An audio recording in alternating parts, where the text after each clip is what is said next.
I recently got to visit a store here in Minnesota that I can pretty confidently say has more 50-cent and dollar comic bins than any other store in the area. Want to see what I got? Check it out.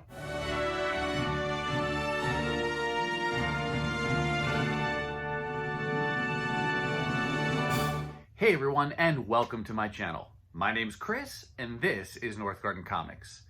There's a local comic shop in Mankato, Minnesota that anytime life brings me to that area or through that area, I really try to stop in because they really do have one of the largest selections of 50-cent and dollar comics of any store that I'm able to get to here easily in Minnesota. I would say there's probably on any given day, 5 to 10 short and long boxes of 50-cent comics, and those tend to be more randomly assorted, not necessarily bagged and boarded, but then they have, it's got to be somewhere in the ballpark of 50 long boxes of dollar comics. So if you could picture, they're on the corner of a street in Mankato, and their store is a long rectangle, and the rectangle runs, deep front to back. And on the half of the store where they have these dollar books, the long boxes run pretty much the length of the store or the depth of the store along that one side, and they have all across the top of tables. They have boxes lined up side by side, but then they have a whole row of boxes on the floor underneath. And had I taken a picture, I would show that to you now, but unfortunately I don't have one.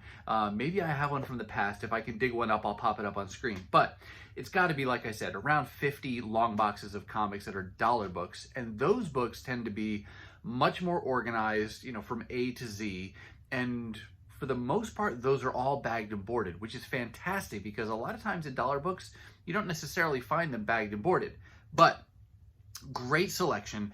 And so I try to stop in there every time I can.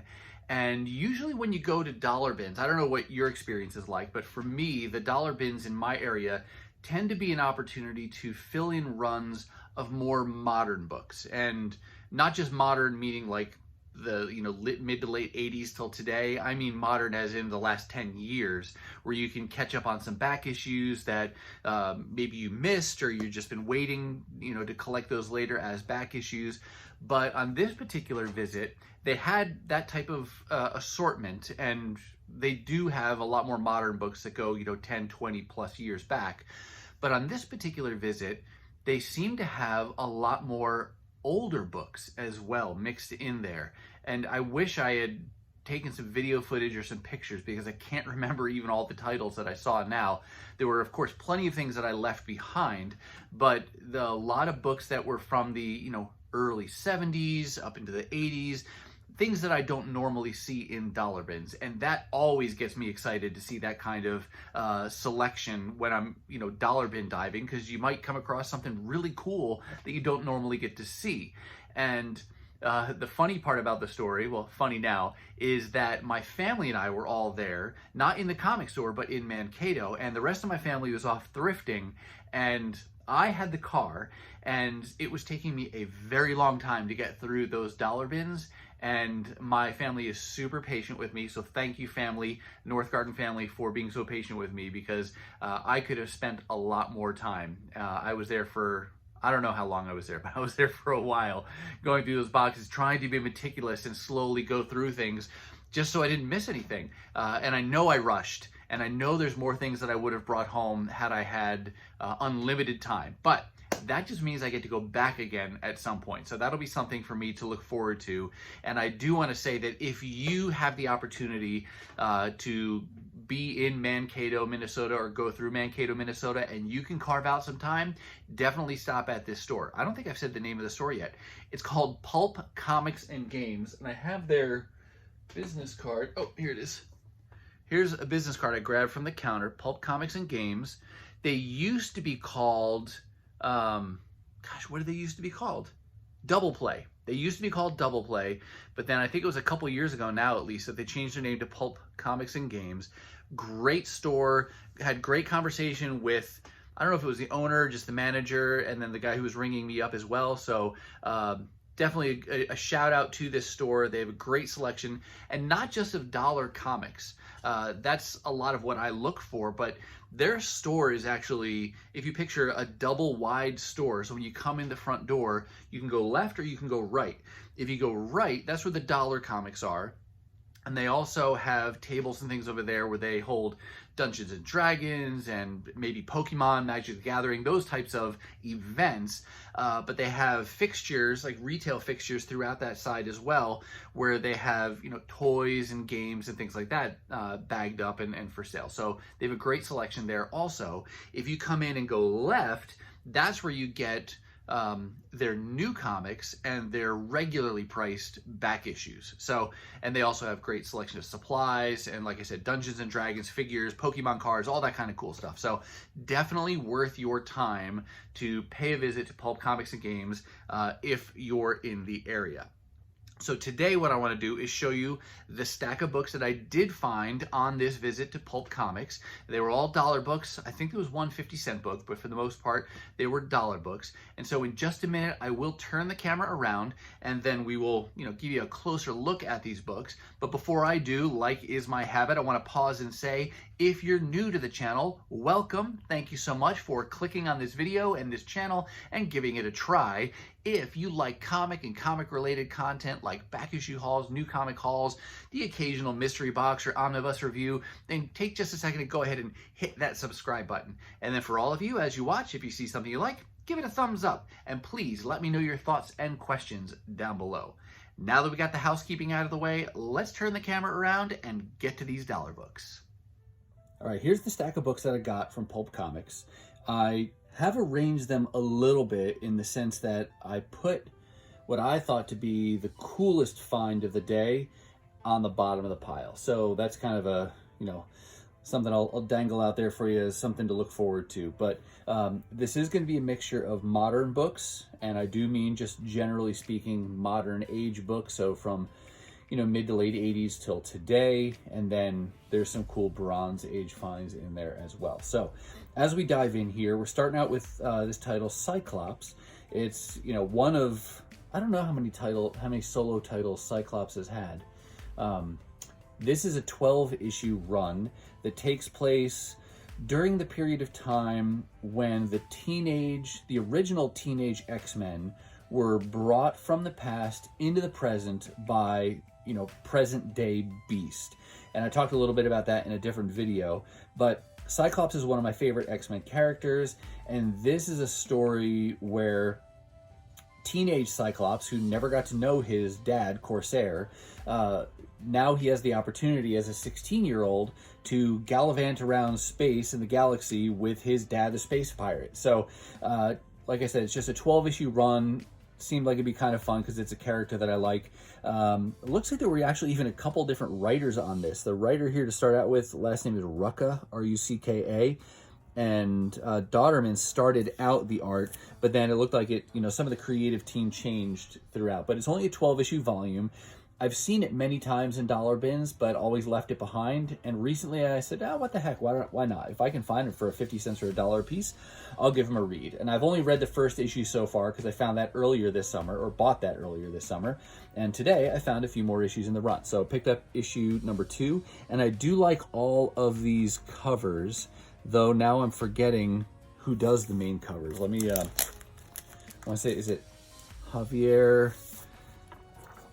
Somebody, let's take a peek here. Cover artist, no, Alexander Lozano. Alexander Lozano does all of the main covers for this volume. And I like the style he takes with these characters as well. So picked up issue number 2, number 4, and all these stickers that you see that are, say, $1 on those stickers are on the bag. So no damage to the books here. It's number 4. Number 5, and number 6, I think is the last one I got. So 4 more issues of that 12-issue volume, and, you know, I'll slowly read through those and piece those together until I have that. Now we jump over here. This was a title I did collect for a while when it was coming out. It was, you know, kind of like a previews type of a catalog comic book, but you had to pay for it. It was, you know, 35 cents at the time. But my issues that I have are much later in the volume. And earlier this year, I went through and just, you know, I went through, just added to my wish list the covers that I thought I would want to add to my collection. At this point, I'm not looking to collect the entire run, though I gotta say that if I found, you know, a big run of Marvel Age for 25 cents or 50 cents a piece and they were in really good shape, I would probably bring them home. But for now, I'm just looking for certain covers. And this one I liked. I like the black Spider-Man costume, and this era that it kind of previews, this Star Comics era, I like that as well. So kind of a flashback bit of nostalgia there with that buy and getting issue number 19 of Marvel Age. And one cool thing that they do in here as well that would kind of move me to collect this even more is, sorry, you're seeing the next book already, but I do want to show you this here in Marvel Age. So it's not a you know, a traditional comic book where it tells the story of a character. It gives you, what is this actually giving us? This is giving us coming attractions. So there's the previews element of that. But then going through here, I thought was kind of cool. Some of this, you get some of the you know, the industry history and what was going on at Marvel at the time. A little bit on the Star Comics and Fraggle Rock. And then here's some of the kind of that cover story with some of these Star Comics characters. But here we go. This is what I thought was pretty cool. The Marvel Age 1966 Part 2. So obviously Part 1 came in some previous issue, but this talks about what was going on in some of these titles at the time. And I thought that was pretty cool to get kind of this in the moment, you know, or this look back at Marvel history from the vantage point of the 80s, say, instead of from today. So I thought that was cool. I'd like to read more of that as I collect these. And there you go, a little Marvel Books checklist. Checklists were big when I was a kid. I had them for Transformers, for comic books, love checklists. Maybe that's what drove so many of us to become completionists as collectors. So got that Marvel Age number 19, thought that was pretty cool. Then we go over here. I found a few of these issues from this volume. I think it was just earlier this year that I found them. This is a reprint title. So we got the Mighty Thor starring in Marvel Spectacular. So Marvel Spectacular is the title.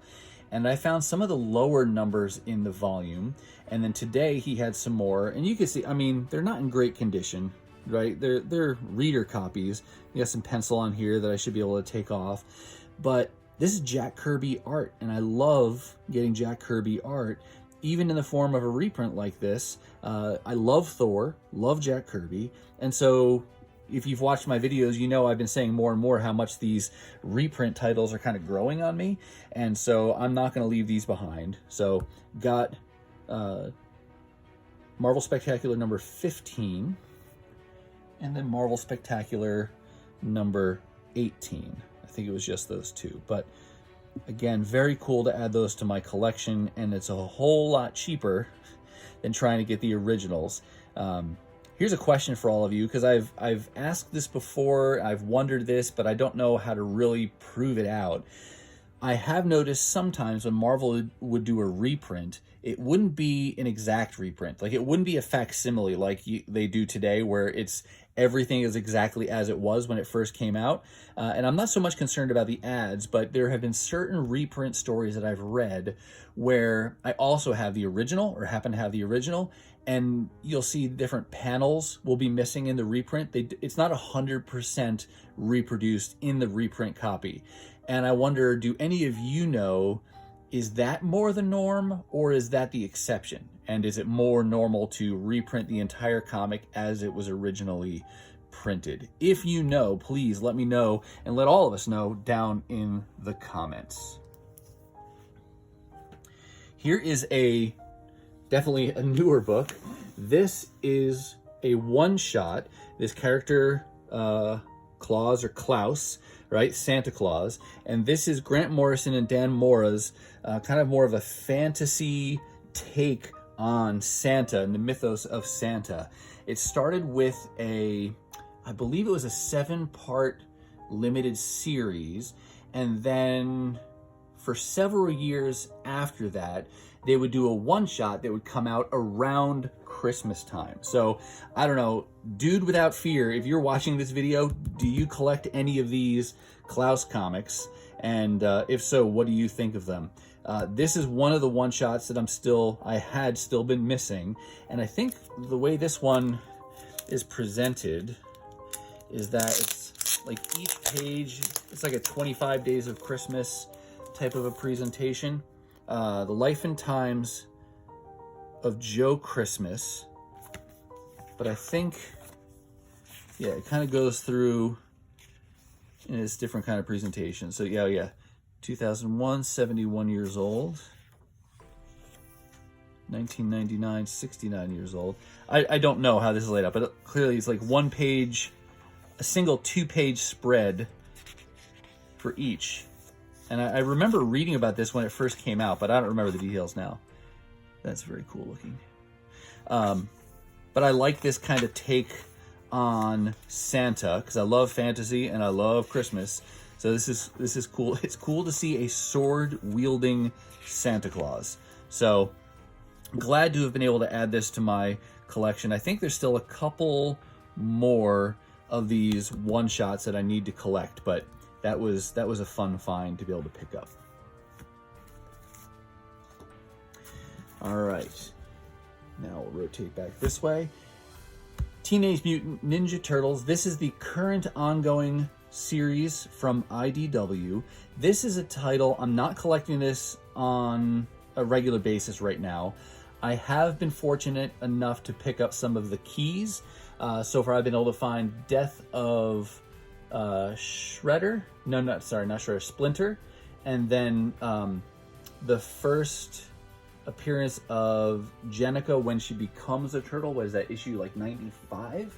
I have been fortunate, like I said, to find those in dollar bins because those are a little more valued. I know one of the other keys is what, Death of Donatello. I think it was like issue 44 or something like that. I don't have that one. But the reason I picked these up today is because of this City at War story.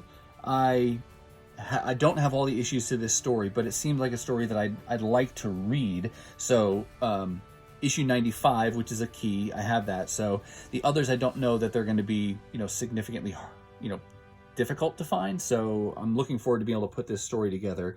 But on this day, I picked up issue 97. This is 98, even though it's kind of hidden there. And that's part 6 of City at War. And issue 99. This is like a square bound, thicker comic. And IDW does these a lot. They do this with annuals oftentimes and significant issues where you'll get a nice square bound. It's pretty high quality printing. Excuse me. But issue 99 is part 7. So happy to get that for $1. And I think that's it for the Turtles. But I got to look and see. I know I found issue 100 earlier this year as well. I don't remember where this story ends, but looking forward to finishing out that story and then reading City at War. Here we shift over to one of my favorite franchises of all time, Transformers. I have all of the issues that you're about to see from Transformers. These are variants, or variant covers. I don't know. What am I trying to say here? These covers will be different than the ones I own today. I may own a variant and then bought the standard cover or vice versa, but all of these that I happen to get today are all done by artist Livio Ramondelli, and he has become one of my favorite modern Transformer artists, and just love his take on all of these classic characters. And so when I can find these variant covers in the dollar bins of issues that I already have, then happy to pick those up. Because again, it's more than just the story at this point. It's like collecting art too. So I got this from the Transformers ongoing series, the first Transformers ongoing series that IDW did. This is issue number 28, cover B. So likely I have cover A already.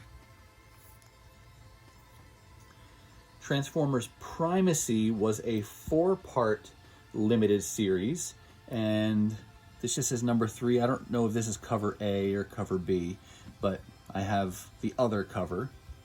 So you got a nice Shockwave and Trypticon cover there. Also Livio Ramondelli, and so are all of these. Transformers Monstrosity, another 4-part limited series. This is the A cover, and so I must have the B cover already, just Megatron's arm and arm cannon there.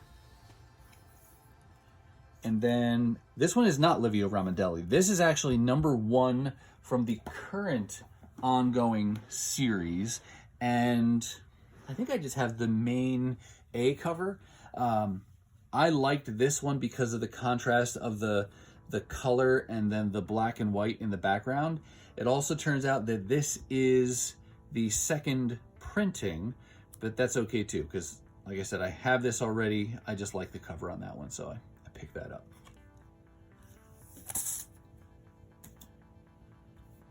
Here is the 1 50-cent book that I picked up. This is, as you can see, Battle Chasers. This is a preview issue. What do they call it? Yeah, anotheruniverse.com exclusive. Madureira, Sharif. Oh, yeah, here you go. Prelude. Battle Chasers Prelude. I really liked Joe Madureira at this time in the 90s and the stuff he was doing on the X-Men especially. But this is one of his creations, and this ran 1 volume that went for 9 issues, and I have 7 of the 9 issues. I'm still hunting for issues 8 and 9, and they continue to elude me, but I will keep my eyes peeled. But at this particular outing, they did have this Prelude issue, and I don't want to spoil what's underneath it, so I'm going to move everything for a second. But I do want to pull this out and just show you. So the battle begins April 15th. Very, very 90s style here. If you can see this girl, look at the size of her hands in these gloves. They're gigantic. So everything, oh, sorry, that was maybe totally all glare. Very extreme 90s, but like I said, I really like his style. And I thought I had read earlier this year that they were going to be coming back with I don't know if it's a continuation, a follow-up. Sorry, I'm just looking at these sketches. Very cool looking. But if they were going to continue the story somehow, but I haven't seen it yet. There you go. Yeah, Joe Madureira, acclaimed artist of the #1 selling Uncanny X-Men, presents Battle Chasers. So fun to get some of these other creator-owned titles, and I didn't know there was a Prelude for it, so pick that up, and like I said, I'll still keep my eyes peeled for issues 8 and 9. All right, now for the final set of books that I think, again, were the coolest pickups of the day. I'm going to set the whole stack back in here. So we start off here with Chamber of Chills. I really don't know anything about this title. This #1 is from 1972. That was my birth year, and it's a 20-cent cover. I believe it's an anthology series. I don't recall how many issues this ran for. This was the only one I think that they had, but I good, bad, or otherwise, I'm a sucker for a #1, and so much more so if that #1 is from the early 70s. So I was not going to leave that behind for $1. I thought that was just super cool. And again, if you've watched my videos, you've heard me say I'm just a sucker for Bronze Age books. They're just so cool looking. This is obviously, well, I was born this year. I was going to say this is before my time of collecting. I was not a reader at the age of 0, but the Bronze Age in general is before my time as a reader. I started reading and collecting in the kind of later 80s, but just love the look and feel of these Bronze Age books, so that was a fun pickup. And then the rest of the books you're going to see are from the same title. This title here, Fear. I couldn't believe that I saw these in the dollar bin. I grabbed every one that they had. I think there's 5 or 6 here that I was able to pick up. This series is a reprint series. So Fear #1 from when? From what? 1970 what? Let's take a look, because I don't remember. From 1970. Okay, this came out 1970. This is a reprint. Most of these early issues were reprints of either Tales to Astonish or Journey into Mystery. So this is a reprint title, even as early as 1970. But the cool thing about this is that this is Jack Kirby art. And I think there's at least some, if not all, Jack Kirby art on all of the interiors, although he did not do all of the covers that you see here. He did most of the covers, but I think there's a Gil Kane cover or two in here, as well as, gosh, what's his name? John Severin, I think, is in here as well. But this is a title, well, we'll just show you. So here's issue 1, and this was giant size at the time, 25 cents, square bound. And again, reader copies, but so fun to find for just $1. Super happy about these. And like I said earlier, that there were more Bronze Age titles like this at the store that day. I just didn't have time to go through everything and get everything. So I grabbed the things that look the coolest to me. But Fear #1, I'm gonna just set that aside.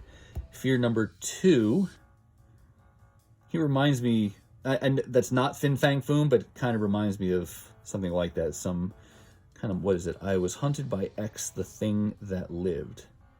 Evacuate the city, run for your lives, X still lives. Okay. That's a Jack Kirby cover as well, in #2. And we skip #3 and we go to #4. And I think I read that this is Kirby on the top half and this is Steve Ditko on the bottom image. This mark here, this does not break through the cover. It almost looks like a tear. It's not quite, but again, reader copies, but for only $1. Too hard to pass up. #5, I Am the Gorilla Man. #8, yep, there's Severin. That's the Severin cover. And I believe with issue 6, which I don't have, but issue 6 was the last giant-sized issue where it had the square bound. Then with issue 7, went to a regular size comic and the price dropped to 20 cents. But I picked up #8. And then lastly, this is a Gil Kane cover. This is issue #9. And this is the last issue that was actually titled Fear, by itself. I think with issue 10, the title changed to Adventures into Fear. And that was the first, issue 10 gave us the first, I want to say, solo Man-Thing story. And later in this title, like issue 19 is the first appearance of Howard the Duck. So, went on, and I think later still you got the first solo Morbius story as well. So, it became Adventures into Fear and some familiar looking covers there. But these early issues were super exciting for me to find. Love to find these older books, especially just for $1. And yeah, I will rebag and reboard these. You can see this is wavy now, but great to have these. Looking forward to reading the great Jack Kirby art and these reprint stories. And yeah, I hope you agree that I saved the best for last. All right, that's going to do it for me, and that's going to wrap up this Dollar Bin Comic Haul, once again from Pulp Comics and Games. Where'd the card go? And we'll show it one more time. I have links to their social media and other online presence down below in the description of this video. Please take a second and check them out. Now, if you're not quite ready for the YouTube fun to stop, I have selected a hand couple video? Wow. Now, if you're not quite ready for the YouTube fun to stop, I have hand selected a couple videos here for you to check out. As always, thank you so much for watching, and I'll see you next time.